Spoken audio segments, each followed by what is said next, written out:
Representative Greg Casar is now the new head of the Progressive Caucus in Congress, and he has a really interesting plan for how to get Democrats back on the path to victory. He talked about it with Politico recently. I'm gonna give you one quote here. He said, Casar thinks his party lost its working class identity while becoming too cautious and too boring in its fight against Republicans.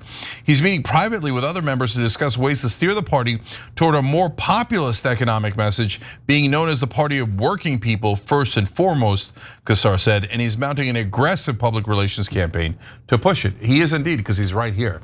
Representative Casar, thank you for joining us. Interesting path, and we want to talk to you about it. Thanks so much for having me on. It's good to be with you on. No problem. So let me start in on that. So to me, that is the most obvious thing in the world. So thank you.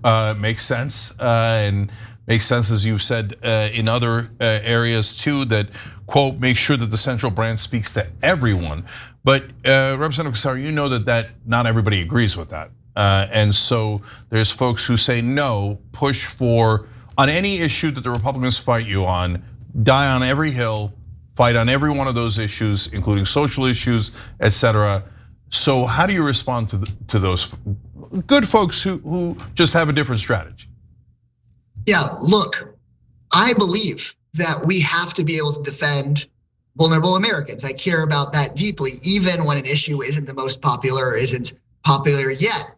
But that can't be our primary brand. We aren't able to defend vulnerable people or people that are marginalized or the rights of people that aren't as popular yet if we don't have the trust of the vast majority of Americans. And so we have to have that populist economic brand first to be able to do the kind of defending of the vulnerable that we also want to have a mandate to do. Look, I'm from Texas, where you actually have had Democratic Party victories when I was just about to be born, sometimes from progressive populists in Texas who would win over rural Texas, basically with voters who would say, look, I may not fully agree with you on this social issue or that one, but that person, Jim Hightower, for example, having been our statewide ag commissioner, they said, well, we may not agree with Jim on every liberal idea on this or that, but at the end of the day, he's not for big ag. He's for making sure that I, as a small rancher or a small producer, gets a decent price, or I, as a consumer or worker, don't get screwed at the grocery store. And they'd vote for guys like Jim Hightower, a progressive Democrat, because they knew he was for their pocketbooks first. And then you could have some disagreements on other issues, but at the end of the day, your identity as a worker or a small business really came first. You know, during this past presidential election, I'm sure you know, Donald Trump was able to expand his base of supporters with a lot of individuals who actually had voted for Democrats their entire lives. Now, part of the reason why was because of what happened with the whole Biden, mental decline debacle. But part of it is because of what you've been raising some alarm over, which is the fact that Americans feel that the Democratic Party has kind of abandoned the working class. And so what do you have to say in response to critics who look at the base of the Democratic Party and notice that there has been, an influx of college educated, well-earning American voters, and maybe their interests conflict with the interests of working class voters who really are in need of a more robust social safety net. Like they might actually have things that they care about more, as opposed to the other side of the Democratic electorate. Like, how do you create a coalition where the two actually do mesh with each other well and want the same types of policies? Because I feel like those who are highly college educated, who have really well-paying jobs in the Democratic base, are more interested in pushing for the social issues that might not be popular with the other side of the Democratic base. How do you kind of get them to work together? We have to build a bigger tent and a bigger coalition party. Look, in the 2017, 2018 backlash to Donald Trump, there was great activism and great organizing, and we're starting to feel that now, and we should channel that. But too often, we thought we could win with the same size tent instead of expanding our tent. So I think at this moment, where there's real organizing and real energy in a backlash against the horrible Trump-Musk abuses, we can't make the same mistakes we made 7 or 8 years ago. We've got to come in with a message that can actually bring people of all sorts of backgrounds together, which is these guys think that you work to make them rich. These guys think that you pay taxes to make them rich. And that's deeply wrong. So we should have a message of the 99% against the 1%. And that actually can hold that broader coalition together. But to your point, I actually also, so I believe that we can have that big of a tent, but the foundation of that tent has to be working class voters, because the very purpose of the Democratic Party is supposed to be to fight for the needs of the working class and the working person first. We will ultimately become irrelevant and lose our purpose if we continue to lose working class voters.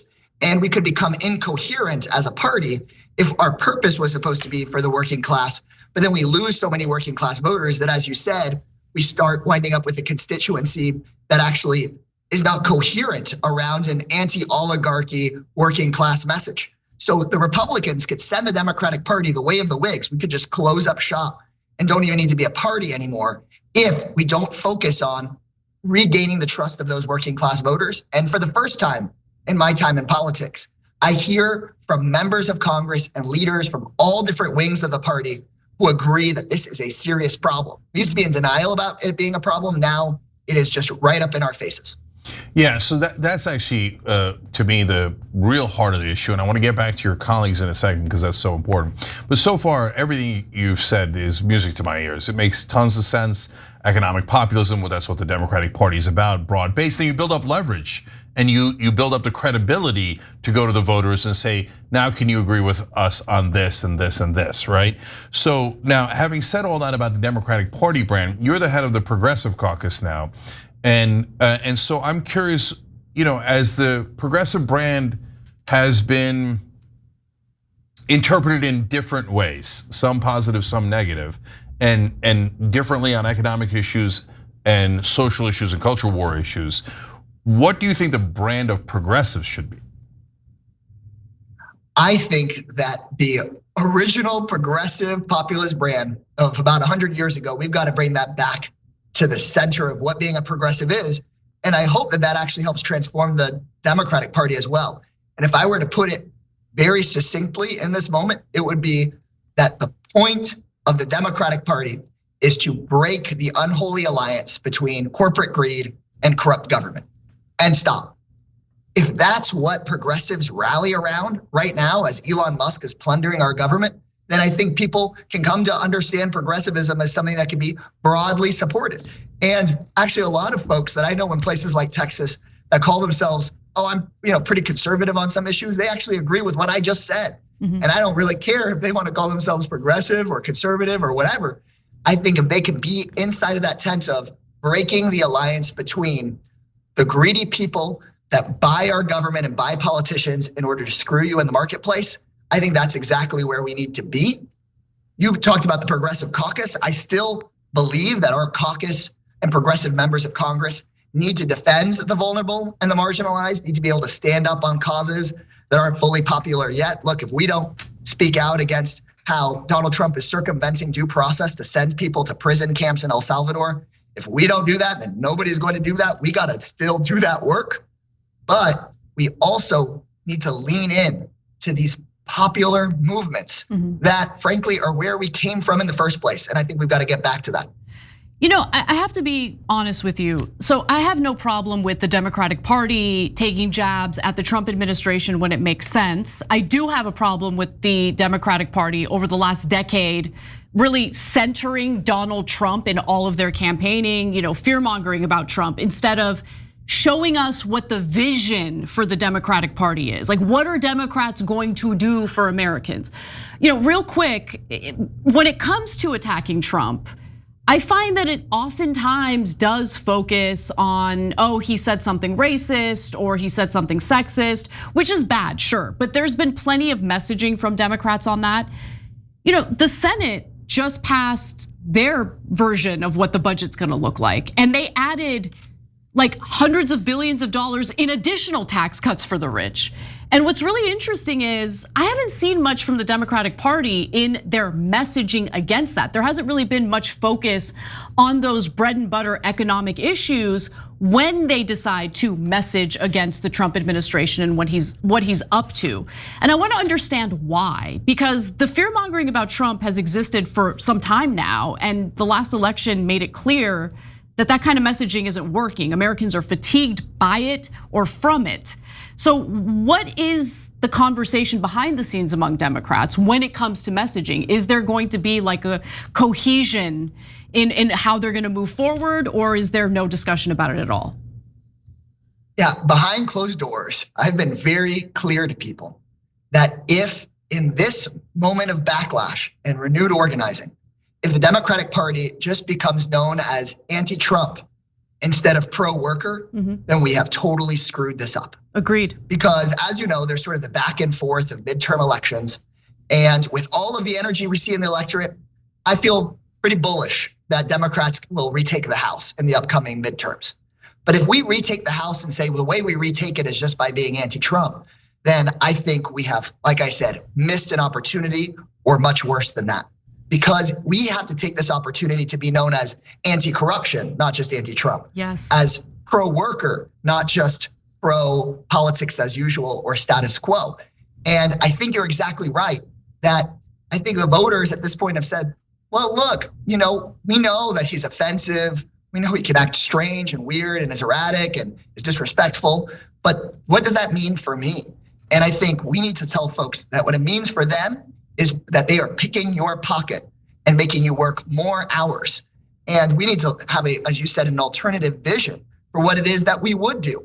And I hope that over the course of the next year, as we head into sort of Democratic primary election season, some of these special elections, that we come up with a new set of economic populist ideas. Of course, there's some great ones from the past, but look, we're not just running. We're on Bernie 2016, although that was an amazing campaign. But I hope that there's a resurgence of the antitrust movement and taking on corporate monopolies, and a real resurgence of how we can change labor law to really benefit unionization at a moment where Trump has gotten rid of collective bargaining for 1.5 million people in the federal government last week. So I think exactly to your point, I've heard a lot of anti-Trump stuff, but not much about 1.5 million people losing their collective bargaining rights. And that's exactly what I think progressives need to lead the change on, because I think if we win some races with that kind of economics populist messaging, then I think the Democratic Party has a chance to follow the voters and to learn some good lessons about putting forward strong economic plans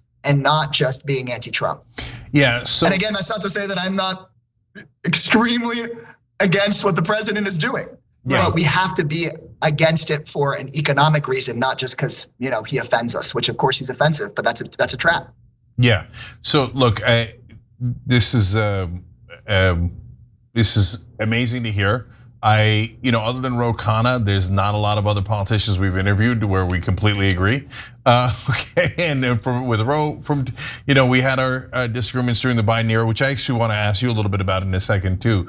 But it's amazing to hear the head of the Progressive Caucus that should agree with us actually agree with us. So that's beautiful. But I want to talk about a little bit some other tactics here. One last thing I want to really get to the corporate Democrats in a second, but one last thing about other strategies and tactics, right?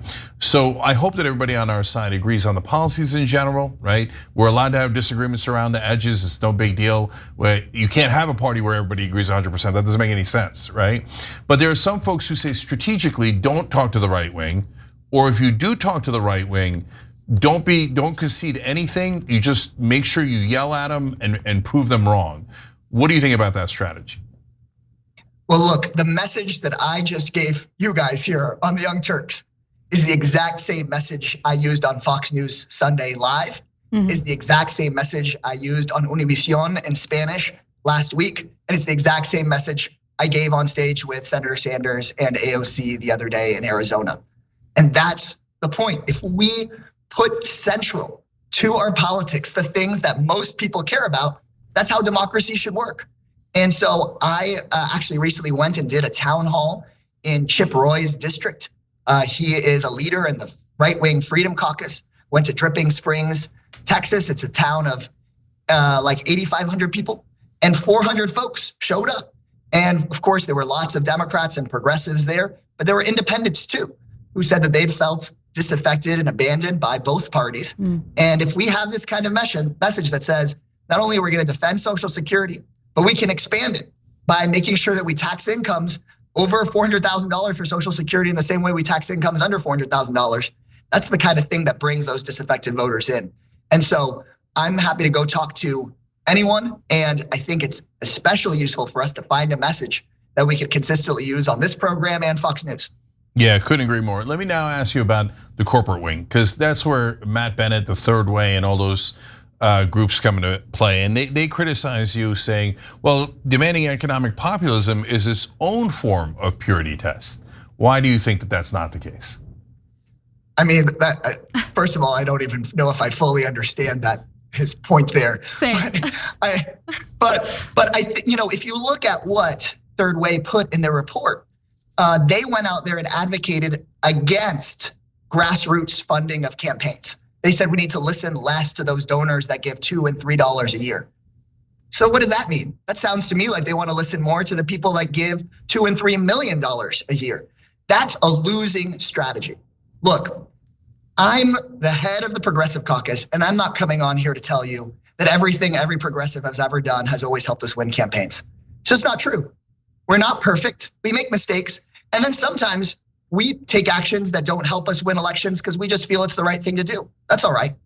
But to hear an organization like this come and say that we need to listen less to grassroots donors, I mean, give me a break. The most corporate elements that have tried to influence the Democratic Party and have had influence for far too long also are hurting us in winning elections. For example, in the Inflation Reduction Act, where President Biden was able to sign something into law to negotiate down drug prices, that was very popular, but it was only for a small set of drugs. But we know that Big Pharma is screwing us on so much price gouging. If we could have passed a bill that said, no, we're going to negotiate across the entire industry and drive down prices of all forms of medicine quickly, that's something you can really campaign on. That's something you can go and tell the voters that they need to send you back because they actually saw an immediate difference in their day-to-day lives.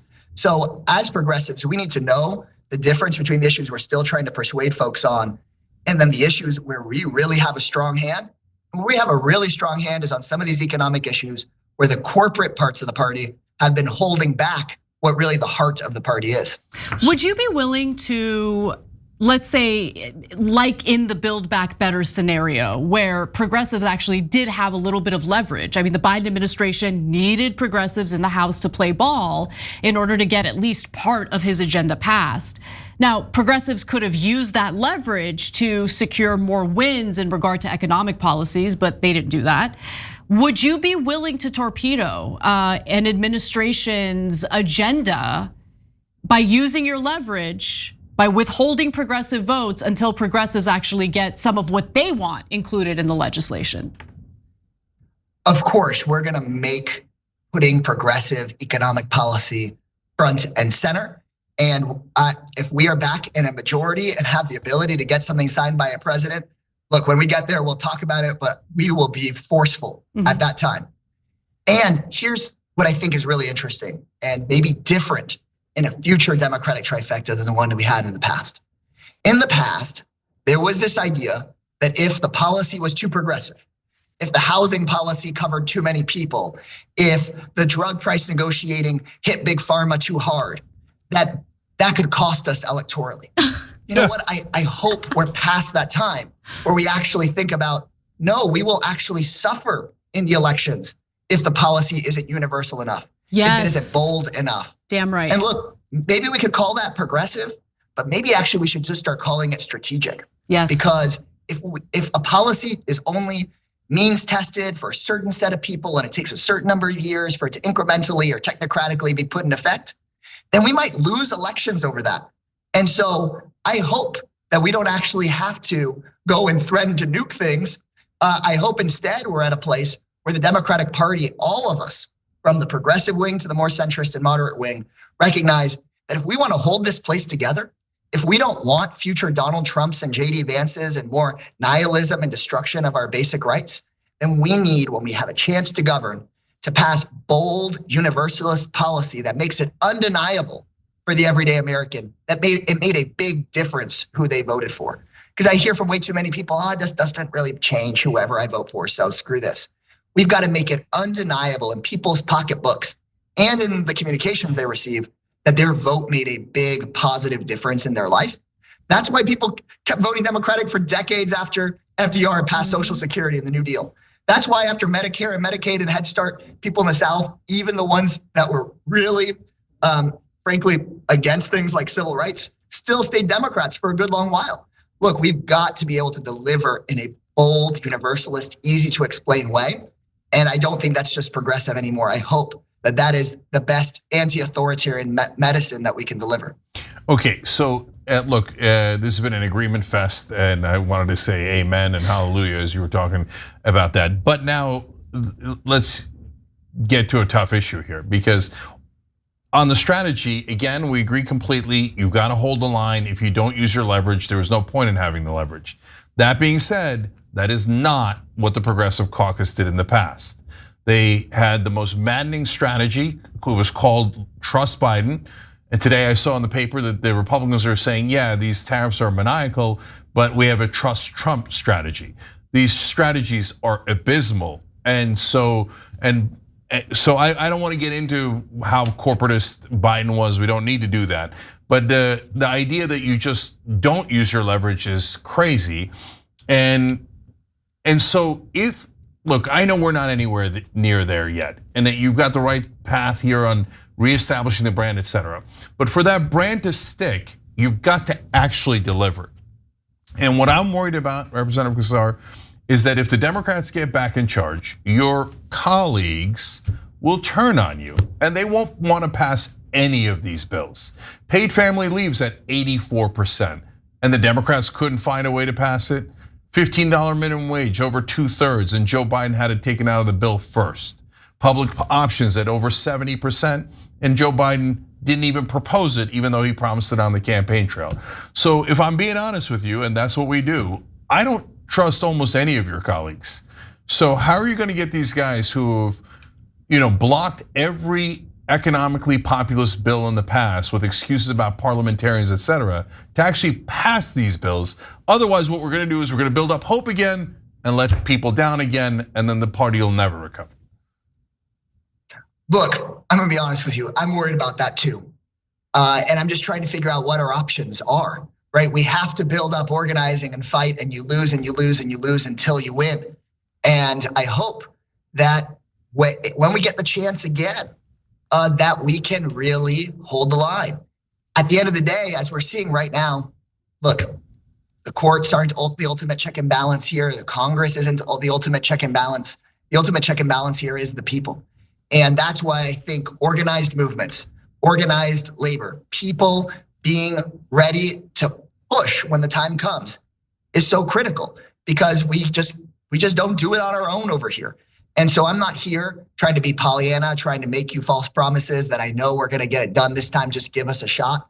I'm here as one member of Congress with the real honor of having the trust, frankly, of the majority of our Progressive Caucus members, laying out how I think we get to a better place from here.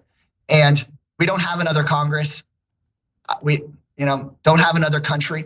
And frankly, I could see things getting even worse than this dark moment if we don't figure this problem out. So I'm going to give it my all. And then, I can't, there's no promise, but except my promise that I think that if we take this moment to let people know that we can actually win elections with a broader tent by being universalist and bold, and we show that that's in everybody's self-interest, it's the best path that I've been able to come up with. And I think about this day in and day out, because I see how much suffering is being wrought just a couple of months into this administration. Yeah, Representative, here's what I'm hearing. I'm hearing that we've got a Pandora's box situation where all of the demons have been released from Pandora's box, but at the bottom there's hope. And I have hope that the head of the Progressive Caucus is now actually a progressive and actually understands what it means to be a progressive. Economic populism, fighting corporate power, getting money out of politics, and making sure that our democracy serves the voters, not the donors. So thank you for bringing that moral and strategic clarity, and thank you for joining us today. We appreciate it. Thanks y'all for having me on. Thank you. All right, hope to talk to you many times going forward. All right, guys, so we did that instead of the bonus episode and instead of Operation Joy today. And you know what? That gave me joy.